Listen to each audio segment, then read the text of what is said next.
तो प्रिय विद्यार्थी सभी को जय श्री राधे कृष्णा। मैं अपने चैनल दिव्यांशी क्लास 96-98 में आपका सभी का स्वागत करता हूं।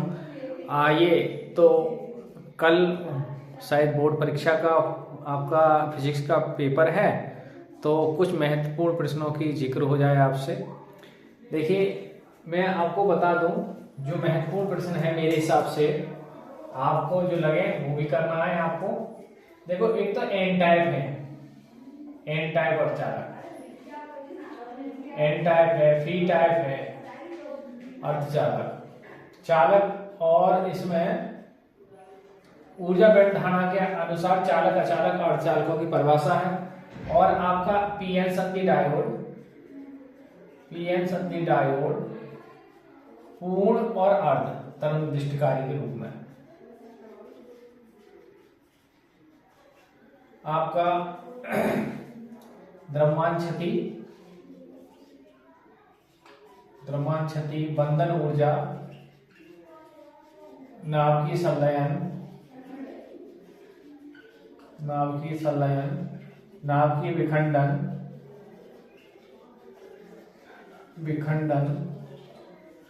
और आपका नाभिकीय संलयन, द्रव्यमान क्षति, नाभिकीय संलयन, नाभिकीय विखंडन, और इसी में एक न्यूमेरिकल आएगा प्रतिविंकुलन बंधन ऊर्जा। और आपको मैं बता दूं, बट एमई बराबर होता है 931 MeV million electron volt, 931 MeV। और जहां एटॉमिक मास जिसका है परमाणु द्रव्यमान मात्रा का एक बहुत छोटा मात्रा है जो इलेक्ट्रॉन प्रोटॉन न्यूट्रॉनों को नापने के काम आता है। ठीक है।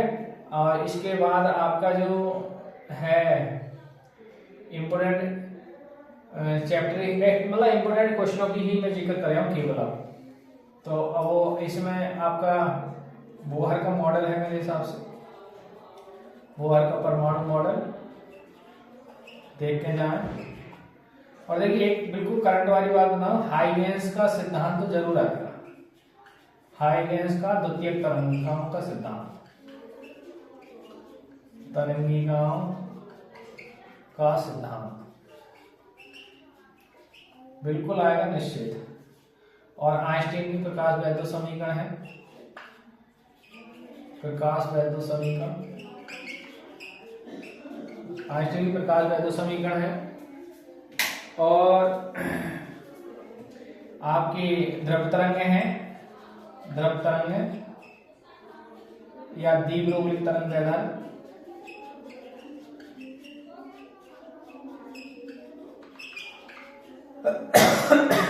छोटी परिभाषाओं में वैद्युत द्विध्रुव आघूर्ण की परिभाषा है, दहली आवृत्ति है, कार्यफलन है, वैद्युत चुंबकीय द्विध्रुव आघूर्ण है, और चुंबकीय वैद्युत क्षेत्र की तीव्रता की परिभाषा है, वैद्युत फ्लक्स है, फैराडे के नियम है, और आपका किरचॉफ के नियम, व्हीटस्टोन सेतु है, टर्मिनल भ्रांत विद्युत भागबल में संबंध है, और आपका व्यतिकरण है, प्रकाश उत्सर्जन के नियम है, पूरा आंतरिक परावर्तन और इसकी शर्तें हैं।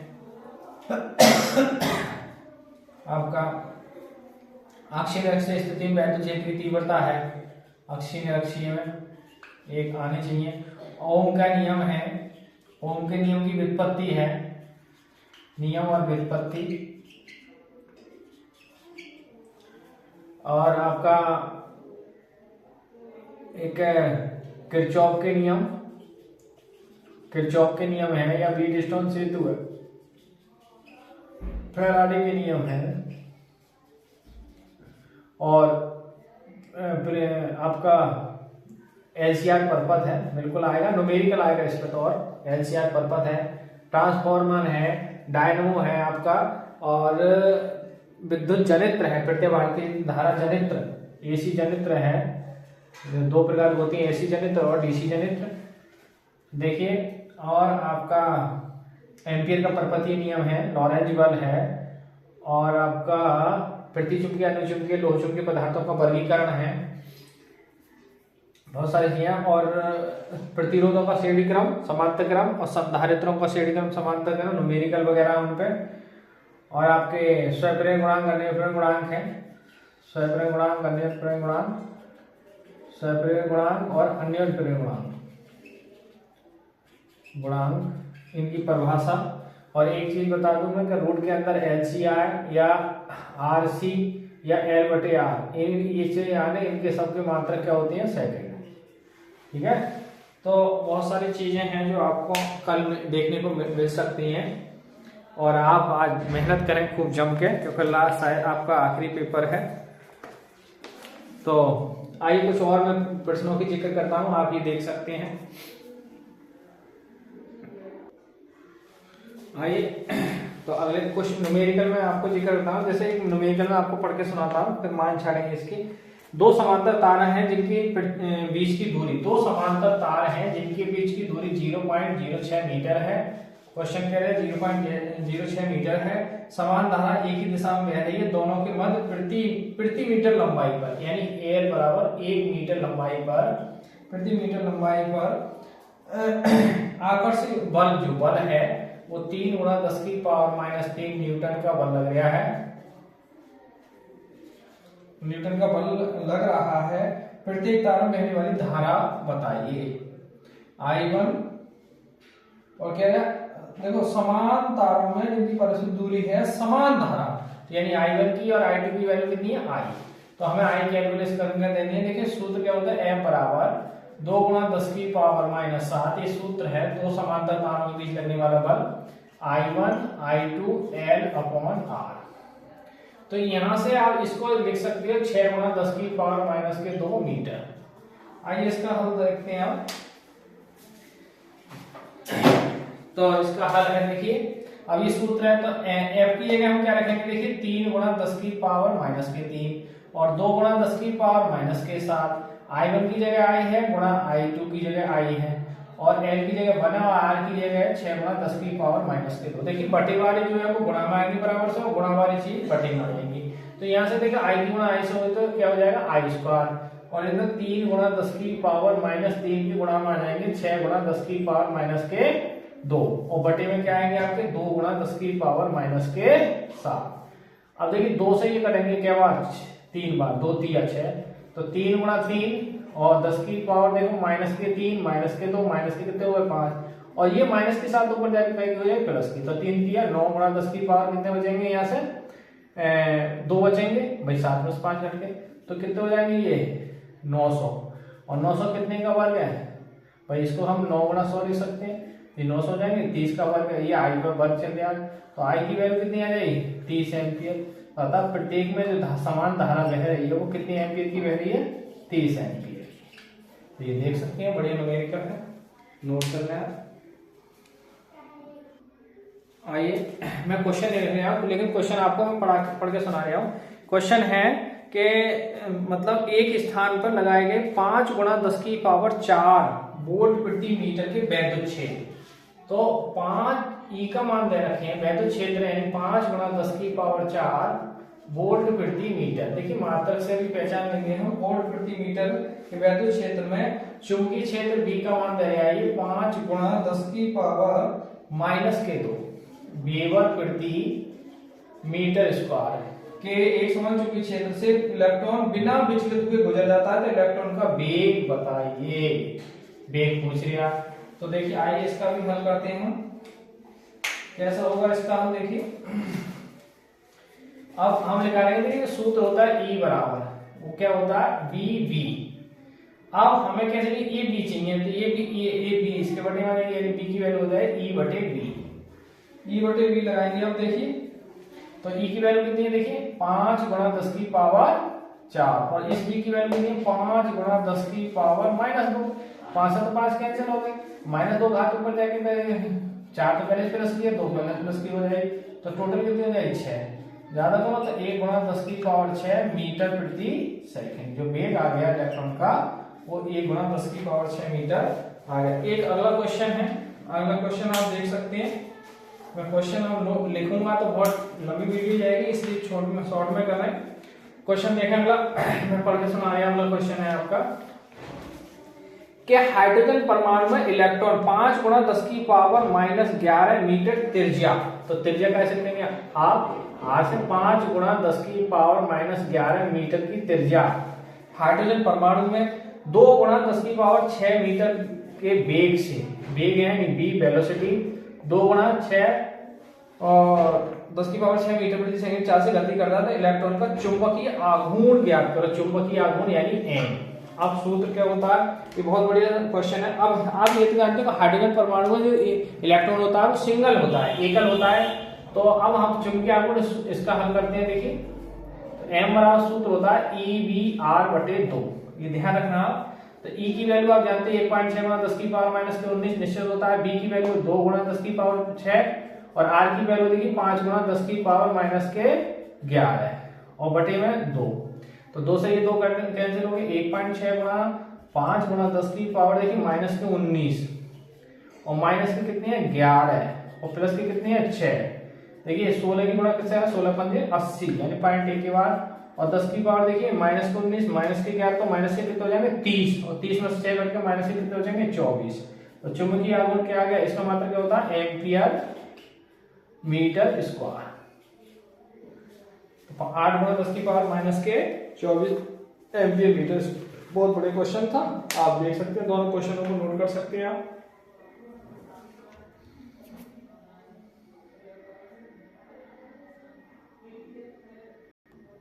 आइए अगले क्वेश्चन की ओर चलते हैं। अगला क्वेश्चन बहुत बढ़िया है कि क्वेश्चन दे रखा है कि 1 मीटर लंबी धातु की छड़। देखिए क्वेश्चन क्या देखा, 1 मीटर लंबी एक धातु की छड़ है के सिरे से जाने वाले अभिलंब अक्ष के परतन 400 रेडियन प्रति सेकेंड। तो ओमेगा है 400 रेडियन प्रति सेकेंड के कोणीय वेग से आवृत्ति से घूर्णन कर रही है छड़। तो छड़ का दूसरा सिरा एक धातु के बल से संपर्कित है। अक्ष के अनुदिश चुंबकीय क्षेत्र B 5 टेस्ला है कि चुंबकीय क्षेत्र में बलत अक्ष के बीच प्रेरित विद्युत वाहक बल E पूछ रहे हैं। तो देखिए सूत्र क्या होता है, आप जानते हैं E बराबर आर्टिकल में 1/2 V⍵L²। अब 1/2, आइए इसका हम दिखाता हूं, ये सूत्र है। अब इसका हम देखते हैं E बराबर, E है प्रेरित विद्युत वाहक बल, B का मान कितना है 0.5, ओमेगा की वैल्यू कितनी है 400 और L का मान देखिए कितना 1, तो 1 का वर्ग 1 ही होगा।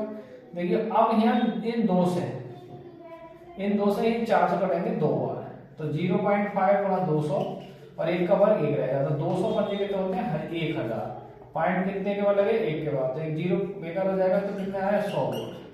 तो प्रेरित विद्युत वाहक बल कितना हो गया 100 वोल्ट। एक अगला क्वेश्चन है, बढ़िया है, आप देख सकते हैं, मैं पढ़ के सुना रहा हूं।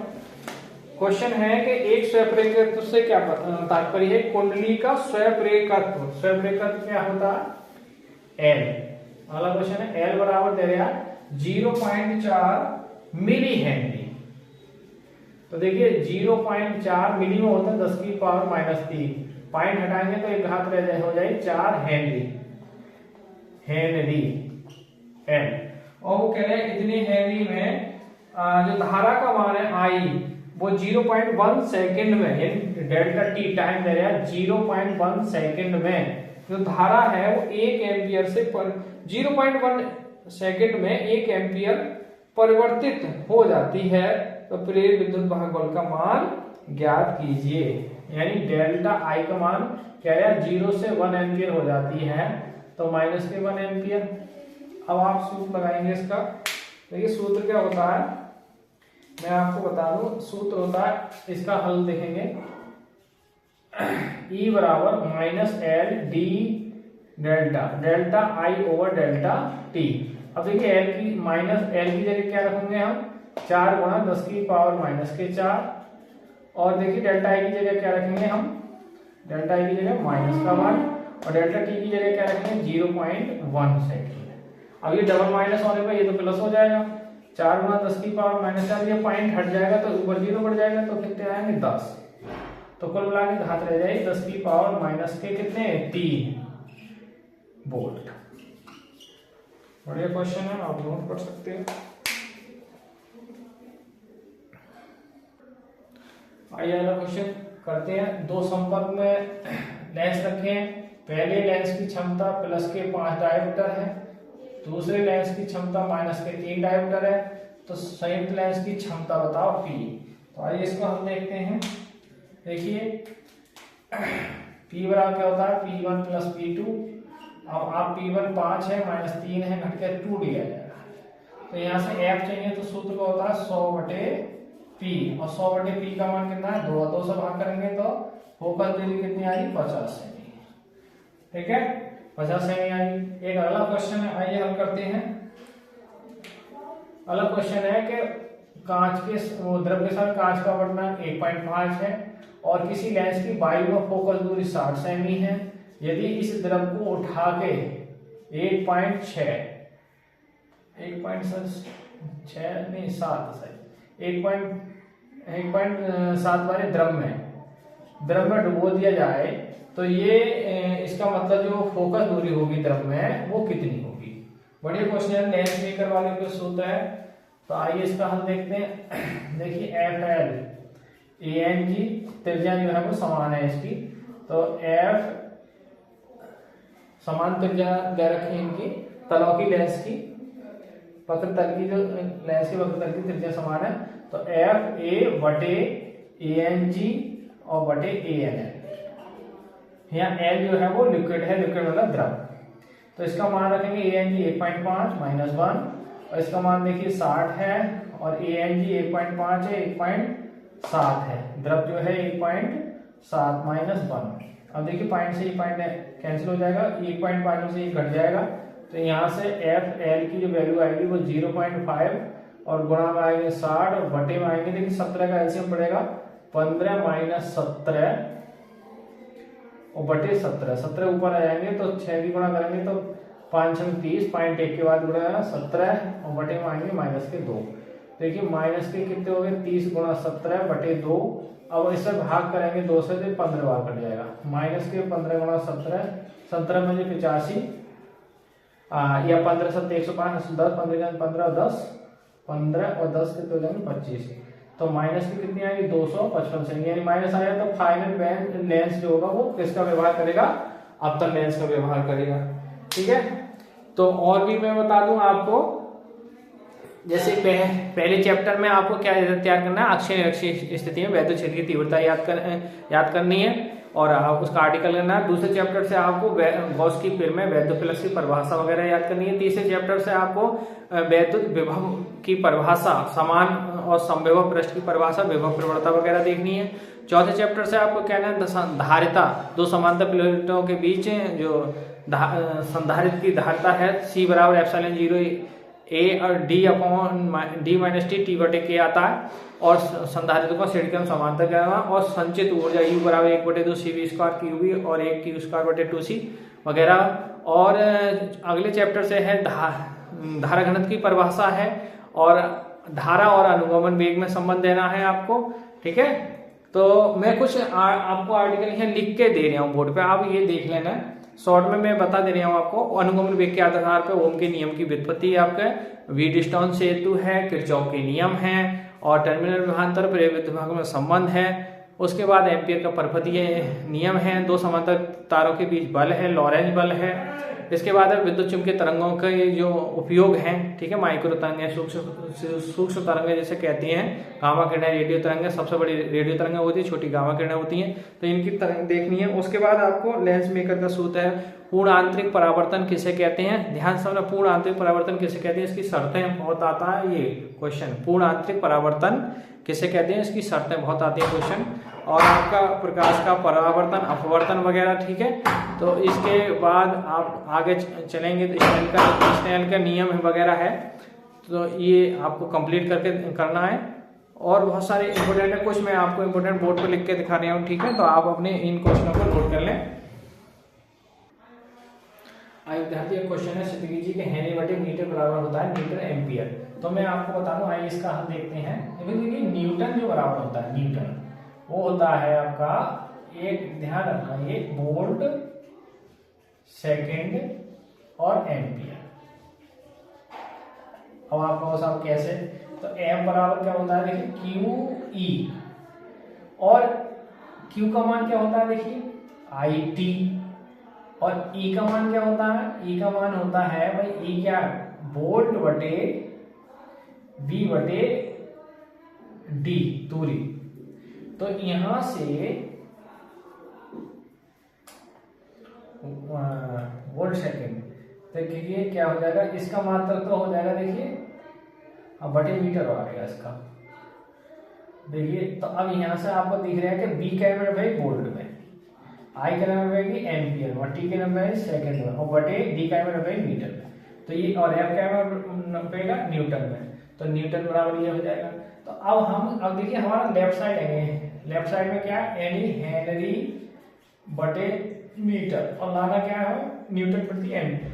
तो हेनरी का मात्रा क्या होता है, हेनरी का मात्रा होता है वोल्ट सेकेंड बटे एम्पियर,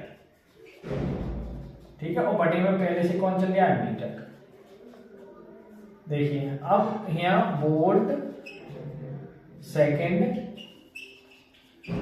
एक एम्पियर हम अपनी तरफ से क्या करेंगे, बटे में तो मीटर है, एक एम्पियर से हम ऊपर गुणा कर दे रहे हैं, ध्यान से समझना आप। एक एम्पियर से हम गुणा कर दे, तो एक एम्पियर से हमने नीचे गुणा करेंगे। जब नीचे गुणा करेंगे एम्पियर से तो क्या हो जाएगा, ये एम्पियर, तो स्क्वायर हो जाएगा।